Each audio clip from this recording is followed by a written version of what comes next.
Our third and final matchup in today's episode is a mid-table clash, and it sees Brentford in 12th place playing host to 13th place Newcastle. Brentford, they played in a London derby against Crystal Palace in their last match, with Mateta opening the scoring after half an hour. Then the Eagles doubled their lead when Nathan Collins scored an own goal in the 2-0 loss for the Bees.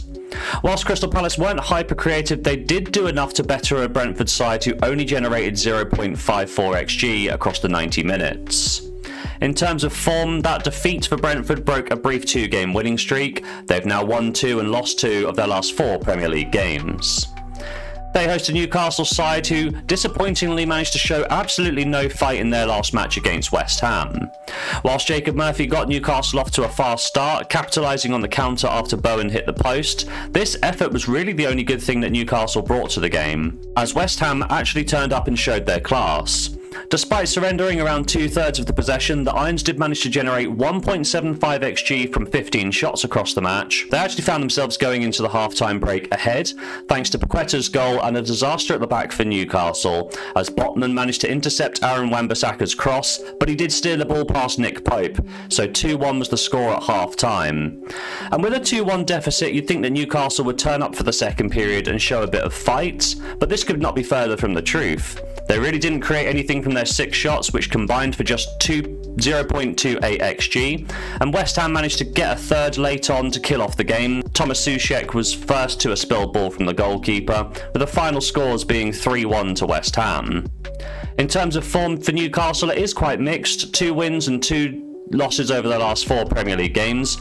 In fact, it's an identical record to their host in today's video. When we take a look at the head-to-head record, the last encounter between these sides took place back in April. Newcastle managed to pick up a 2-1 win at St James Park. It was a fairly evenly contested game according to the numbers, but when we have the context that Brentford's goal came from a Bryan Mbeumo penalty, we can really see that Newcastle created a much higher quality of chances than their visitors, and were good value for the win. That win for Newcastle made it back-to-back wins for the Toon over the Bees, and they've won 7 of their last 8 encounters across all competitions. My prediction for today's game is that whilst both sides come into this match on identical form, Newcastle have had the better head-to-head record recently, so choosing a side was tricky for me because whilst the stats indicate Newcastle, the last performance really didn't give me any hope. However, I do like goals for this one. Brentford have only seen over 2.5 goals in 1 of their last 4 matches in the Premier League. However, they've seen over 2.5 goals in 3 of the last 4 home games in the division. Whereas Newcastle, they've seen over 2.5 goals in 4 of their last 5 Premier League games and in both of their last 2 away fixtures.